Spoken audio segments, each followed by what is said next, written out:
Përshëndetje të nderuar televizionistë, këto janë lajmet orës 16 këtu në Klan Plus. Ju njohim fillimisht me titujt kryesor. Covid-19 i jep efektet negative tek eksportet shqiptare gjatë muajit mars, duke shënuar rënje në total me 36.2%. Më i goditur është sektori fason. Në rënje janë edhe importet e shumë produkteve përveç ushqimeve. Biznesi vazhdon të kërkojë lehtësi fiskale nga qeveria. 21 të prekur të rinj janë evidentuar në 24 orët e fundit, nga të cilët 5 janë punëtorë të një fabrike këpucësh në Krujë. Autoritetet shëndetësore kanë pezulluar punën në fabrikë dhe kanë ushtruar kontrolle për kushtet e sigurisë në të gjithë bizneset fason të zonës. Betejë nuk konsiderohet e mbyllur, megjithatë kryeministri Rama paralajmëroi hapjen graduale të biznesit. Fillimisht janë dyqanet dhe njësitë të shërbimit të biznesit të vogël që do të ngrejnë qepenat, por duke përjashtuar kafenet, restorantet, këndet e lojrave për fëmijë, parukerit e të tjerë. Shtetet e Bashkuara të Amerikës vazhdojnë të jenë në të njëjtin nivel vdekjesh si pasojë e virusit, por presidenti mblodhi guvernatorët e shteteve dhe sugjeroi që në qytetet ku nuk ka të prekur dhe ku janë bërë teste masive të fillojë hapja graduale e biznesit dhe të nisë rikthimi i jetës në mënyrë graduale. Greqia po përgatitet për të festuar Pashkët në kushtet kur qytetet ndodhen në karantinë. Kishat nuk do të hapen dhe policia përpiqet të mbajë rregull në tregje ku ka dyndje. Janë të ndaluara edhe vizitat tek të afërmit, por duket se autoritetet pak po ja dalin të vënë rregull. Portieri i kombëtare son Tomas Trakosha është renditur i tretë në Europë për përqindjen e topave që ka pritur. Ky klasifikim ka shkaktuar rritjen e vlerës së aksioneve të tij dhe rritjen e interesit të klubeve më të mëdha, por Lazio nuk ka në plan ta lërë të largohet.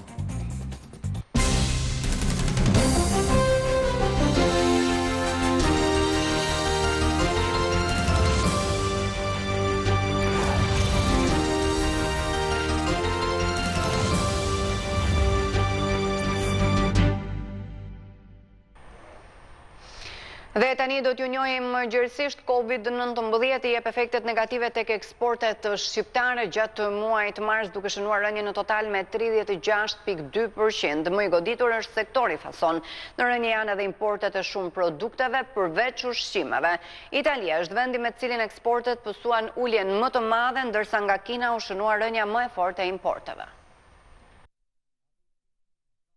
Situata e vështirë e krijuar për shkak të Covid-19 ka dhënë në direkt ndikim negativ tek eksportet shqiptare, duke shënuar kështu rënjen më të madhe historike. Instituti i Statistikave raportoi sot se në muajin mars të këtij viti eksportet e mallarve arritën në vlerën 18 miliard lekë, duke ulur me 36.2% në krahasim me të njëjtën periudhë të një viti më parë dhe 29% në krahasim me muajin shkurt 2020. Goditjen më të madhe e ka pësuar sektori fason, pasi eksportet e këtij grupi ranë me 18.4% krahasuar me një vit më parë. Performancë negative kanë dhënë edhe materialet e ndërtimit, porositë të cilave janë dobësuar duke rënë me 8.9%. Në grupin me rënje të eksporteve bëjnë pjesë edhe mineralet, lëndët djegëse dhe energjia elektrike, që në mars shënuan rënje 18.4%. Edhe importet kanë qenë me rënje prej 25.4% krahasuar me të njëjtën periudhë të një viti më parë gjatë muajit mars. Shqipëria importoi më pak nga grupi makineri, pajisje dhe pjesë këmbimi, materiale ndërtimi dhe metale, tekstile dhe këpucë, ndërsa shtoi importet për ushqime, pije dhe duhan. Në muajin mars, vendet me të cilat eksportet kanë pësuar uljen më të madhe janë Italia me 48.5%, Kosova 43.1% dhe Greqia me 24.6%. Ndërsa rënja më e madhe e importeve krahasuar me një vit më parë u shënua me Italinë me 13%, me Kinën shënoi rënje me 16.6% dhe Serbinë. Sa i përket procesit import-eksporteve, drejtori i përgjithshëm i doganave, John Bardhi, ka bërë të ditur se të gjitha pika doganore janë në punë 24 orë në 7 ditë në funksion të operatorëve ekonomik.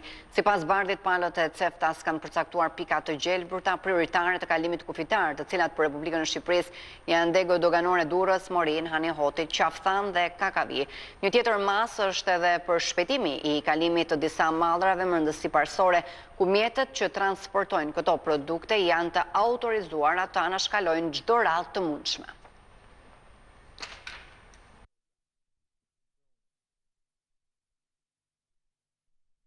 Këto dogana funksionojnë 24 orë në 7 ditë e javës dhe kanë prioritet, siç janë përcaktuar dhe grup artikujt nga CEFTA, janë kryesisht marrë ushqimore, medikamentet, pajisjet mjekësore, maskat dhe solucionet pastruese të ndryshme dezinfektuese. Sistemi doganor në të gjitha degët doganore, pikat kufitare dhe degët e brendshme funksionon 24 orë në 7 ditë e javës.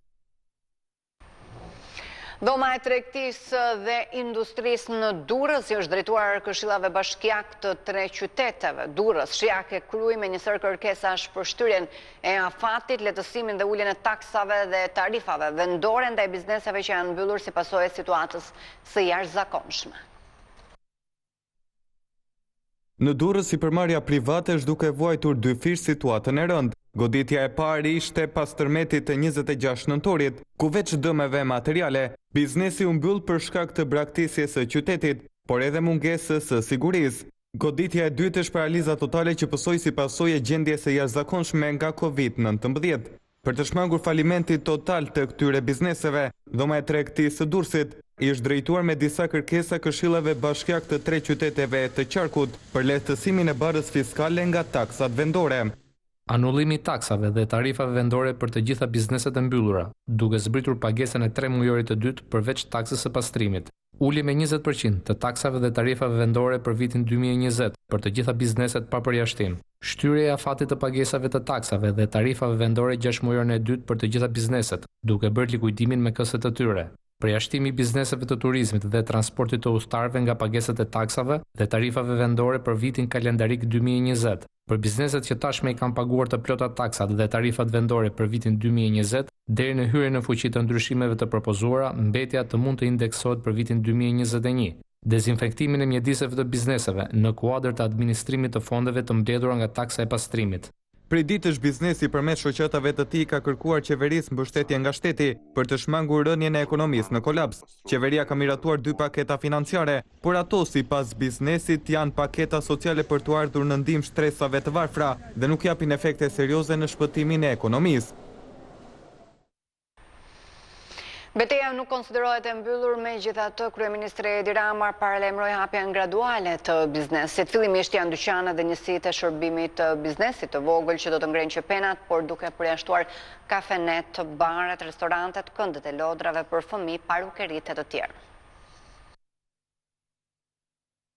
Kryeministri Edi Rama ka deklaruar në emisionin Opinion skenarin e hapjes që sipas tij është i lidhur me bashkëpunimin me presidentin Meta në dekretimin sa më shpejt të hyrjes në fuqi të ndryshimeve të reja në kodin penal. Besoj, duke pritur edhe atë zbardhjen dhe hyrjen në fuqi të kodit, që mahamendja do të vi shpejt edhe firma e presidentit si rezultat edhe i ndërveprimit që kemi pasur me zyrën juridike mes parlamentit dhe zyrës juridike të presidentit, pikërisht për të pasur një qëndrim të harmonizuar edhe për të bërë një produkt sa më gjithëpërfshirës. Kryeministri tha se javës tjetër do të shpërndahet pagesa e paketës së parë për rrogat e luftës. Ne nuk kemi sudja. Pagat e paketës së parë janë gjitha në dispozicion. Brenda javës ardhshme, të gjitha do të jenë shlyer dhe jo si rezultat i faktit që janë apo s'janë, po thjesht për të gjitha verifikimet. Shumë kush që është ankuar se është refuzuar, faktikisht ka aplikuar për një paket ku nuk ka qenë i përfshirë. Rama nuk dha afate për hapjen e qendrave estetike dhe parukerive, ndërsa në fillim të majit të moshuarit do të mund të dalin nga banesat e tyre. Kryeministri foli edhe për akomodimin e atyre që dëshirojnë të riadesohen. Kryeministri thotë që do t'i akomodojmë në hotel me dhoma dyshe. A nuk ju duket me rrezik ky lloj akomodimi kur vetë kryeministri flet nga mëngjesi darkë për distancë sociale thotë? Zonjë, nuk ka si detyrim për ju të shkoni një dhomë dyshe nëse ju një vetëm, ka plot dhomateke. Dhomat dyshe janë për familjarët. Nuk mund t'i themi burrit dhe gruas ndahuni në 2 dhomateke. Pra kjo varet nga kompozicioni i atyre që vinë. Ka që janë çift, ka që janë tek. Ritmi i lartë të infektuarve në vendet e Europës ka bërë që Komisioni Evropian të publikojë të dhëna të zymta sa i përket heqjes së masave parandaluese për përhapjen e virusit. Madje sipas zëdhënësit të këtij komisioni, kufijtë e Europës mund të rihapen vetëm pas muajit mars të vitit 2021. Zëdhënësi i Komisionit Evropian mori sot ekzistencën e një plani të përbashkët të 27 shteteve anëtare për lehtësimin gradual të masave të ashpra që po aplikohen për frenimin e përhapjes së koronavirusit. Madje Brukseli pohoi mungesën e koordinimit ndërsa disa shtete si Danimarka, Austria, Italia dhe Republika Çeke lejuan këtë javë hapjen e disa aktiviteteve përfshirë këtu edhe shkollat. E vetmja datë për të cilën kanë rënë dakord shtetet evropiane është heqja paraprakisht e kontrolleve kufitare më 15 maj, por edhe kjo masë duket se do të shtyhet për në shtator me kërkesë të Francës. Parashikime edhe më të zymta mundësojnë rrapjen e kufinëve dhe heqjen e të gjitha kufizimeve të drejtanishme në muajin mars 2021. Presidenti Macron nënvizoi sot nevojën për solidaritet dhe koordinim mes shteteve anëtare. Nëse ne nuk mund ta bëjmë këtë sot, unë ju them se populistët do të fitojnë pushtetin sot, nesër, një ditë më pas, në Itali, në Spanjë, ndoshta në Francë dhe gjetkë, tha kreu I shtetit francez. Në mediat ndërkombëtare aludohet për ekzistencën e një plani të përbashkët nga Komisioni Evropian, që do të sillte më 25 maj rifillimin e punës së parukerive dhe berberëve, të pajisur me maska dhe me një klient të vetëm të pranishëm në ambiente të mbyllura. Plani I përfolur por I pa konfirmuar nga BE flet për kampionatet e futbollit dhe sportet e tjera të rinisin në 31 maj pa tifoz dhe shkollat në shtator. Vetëm në muajin dhjetor pritet të hapen kinemat dhe teatrot, ndërsa diskot dhe kabaretet mund të rinisin në mars të vitit 2021. Në fakt do të duhej një mbledhje e Këshillit Evropian, qoftë edhe online, që të sillte një koordinim të masave për strategjinë e përbashkët të daljes nga situata e koronavirusit, gjë që ende është e paqartë se kur do të ndodhë. Vazhdon të rritet me të njëjtin ritëm numri I personave të infektuar nga virusi në Shqipëri. 21 të rinj janë shtuar listës duke çuar në 539 numrin total. Hartës rrethave të prekura është shtuar edhe kurbini, duke bërë që thuajse I gjithë territori I vendit të ketë njerëz të infektuar. Shko në 539 numri të prekurve me COVID-19 në vendin ton. Në 24 orët e fundit kanë dalë pozitive dhe 21 persona të tjerë. Për herë të parë rastet e infeksionit janë shfaqur edhe në Kurbin. Kemi 11 që I përkasin Shkodrës, 4 Tiranës, 4 Krujës dhe Hartës I shtohet dhe Kurbini me 2 raste. Në të 2 spitalet COVID janë në kujdes mjekësor 43 pacient. Në shërbimin infektiv, aktualisht janë 35 të shtruar, 7 prej të cilve janë në terapi intensive. Ndërsa në spitalin Shepqet Ndroqi ose COVID-2, gjenden 8 pacient të shtruar, 4 pacient janë në reanimacion të intubuar, ndërsa 4 prej tyre janë në pavion. Listës së të shëruarve janë shtuar edhe 6 persona të tjerë, duke quar në 283 numrin e të rikuperuarve, që është një shifër më e lartë se sa numri të infektuarve aktiv. Deri tani betejën me virusin e kanë humbur 26 qytetarë. 21 të prekur të rinj janë evidentuar gjatë 24 orëve të fundit, nga të cilët 5 janë punëtor të një fabrike këpucësh në Kruj. Autoritetet shëndetësore kanë pezulluar punën në fabrik dhe kanë ushtruar kontrolle për kushtet e sigurisë në të gjithë bizneset fason të zonës.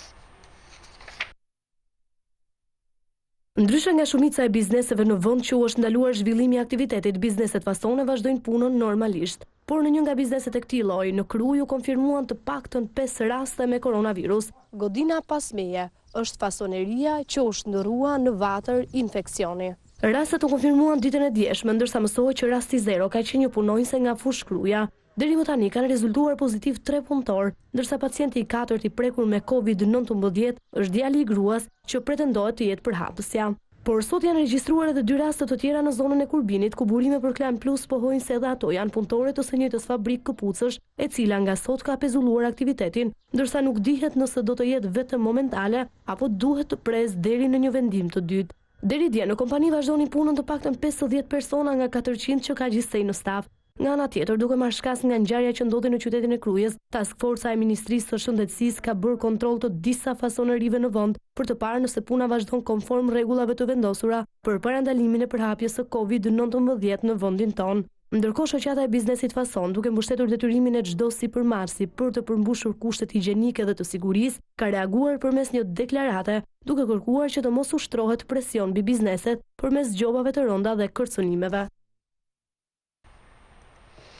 Ministria e Infrastrukturës dhe Energjisë ka publikuar kalendarin e udhëtimeve që do të kryen këtë javë në kuadër të nisjes së procesit të riadesimit për shtetasit shqiptar jashtë vendit dhe që duan të kthehen në Shqipëri.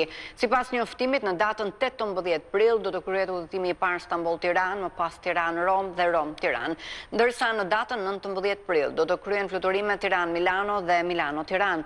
Shtetasit të cilët dëshirojnë të kthehen duhet që më parë të paguajnë online 198 euro në total, ku përfshihen fjetja dhe 3 vaktet e ushqimit për 14 ditë në hotel dhe bileta e avionit. Në ditët në vijim janë parashikuar fluturime riadesimi edhe nga Bari, Frankfurti, Parisi dhe Londra. Në varësi të kërkesave të qytetarëve do të vlerësohet edhe nëse do të ketë apo jo udhëtime nga destinacione të tjera.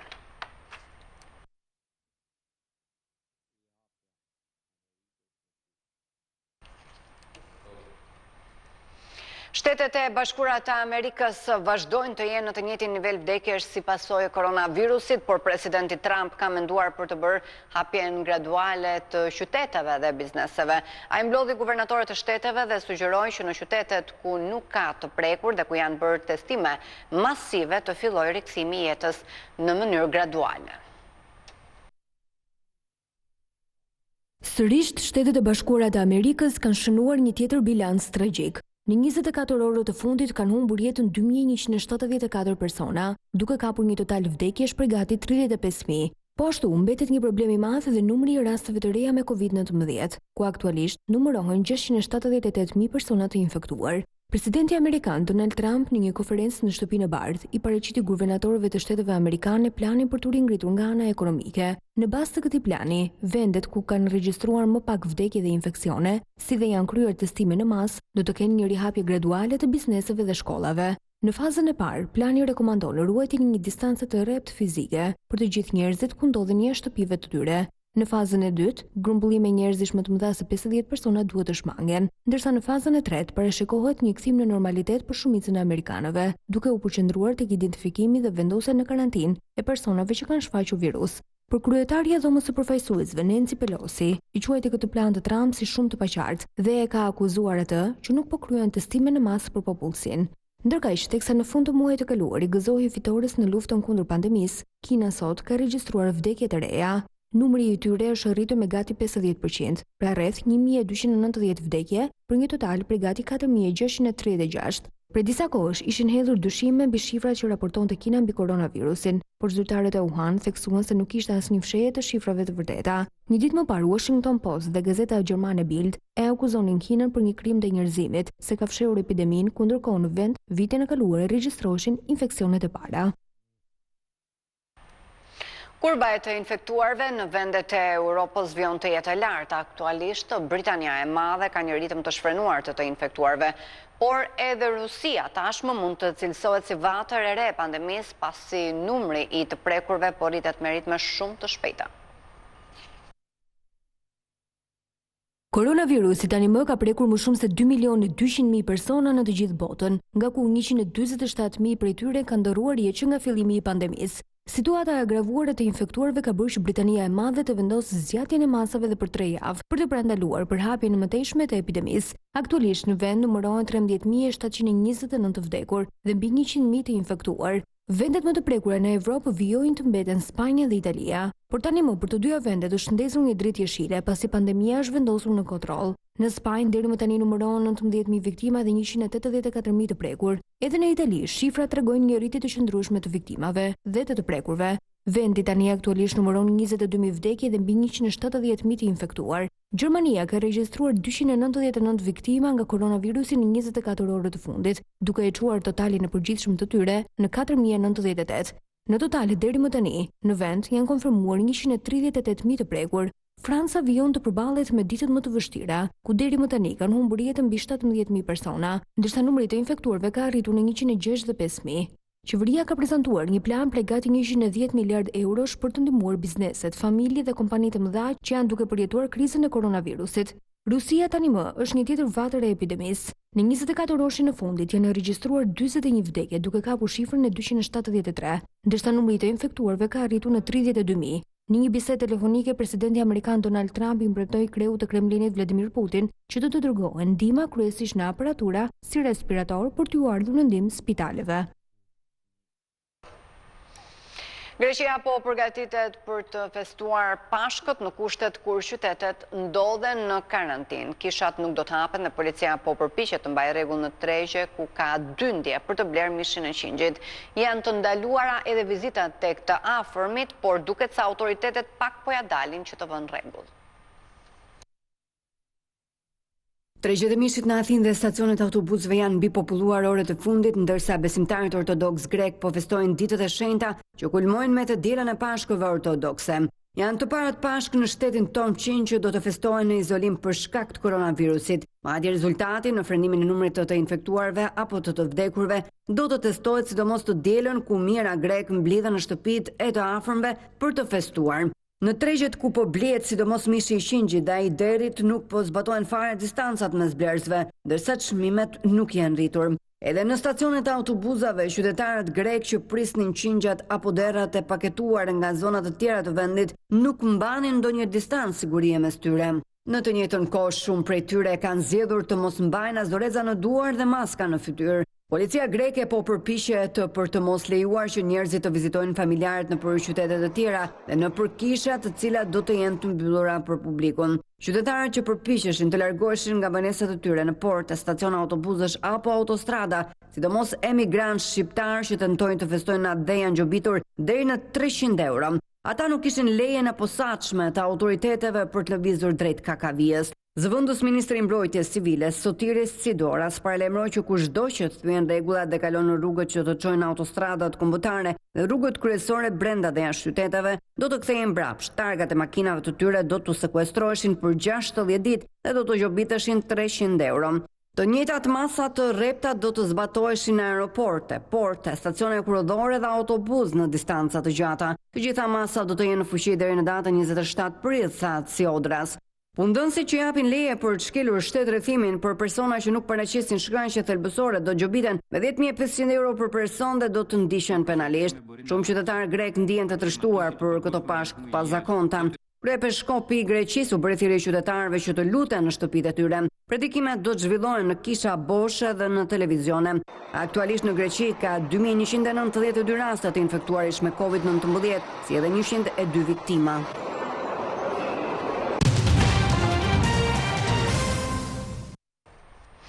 Ilir Selmanaj nuk pranon të ketë lidhje me vrasjen e Santiago Malcos. Me Leonard Dukën kam lidhje mistie shumë vjeçare, ka thënë ai në dëshminë parajtuesve.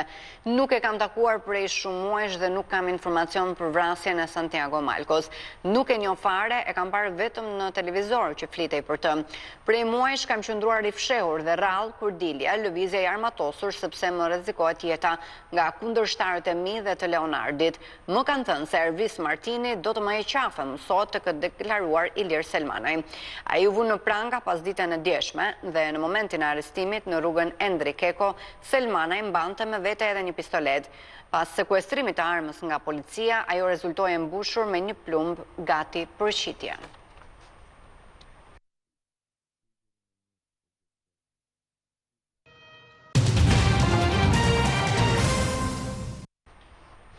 Situata politike në Kosovë janë të mbetet pezull pasi kryeministri në detyrë insiston për zgjedhje të jashtëzakonshme që sipas tij është e vetmja zgjedhje kushtetuese. Nga ana tjetër, presidenti Hashim Thaçi ka mbledhur partitë politike dhe kërkon formimin e një qeverie në tavolinë.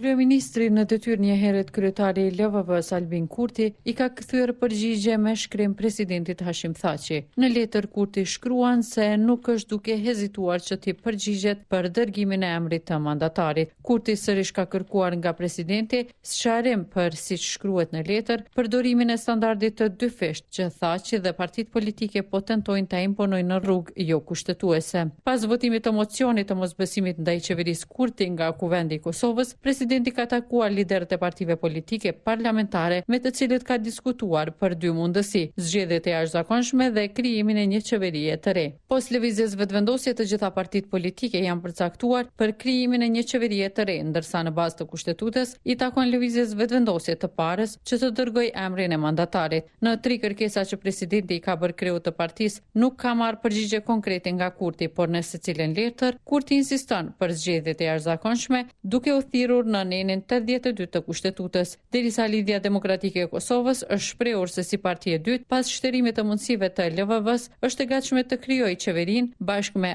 AK-n, Nismën Social-Demokrate dhe minoritetet. Blerta Dalloshi Berisha, Klan Plus, Prishtinë.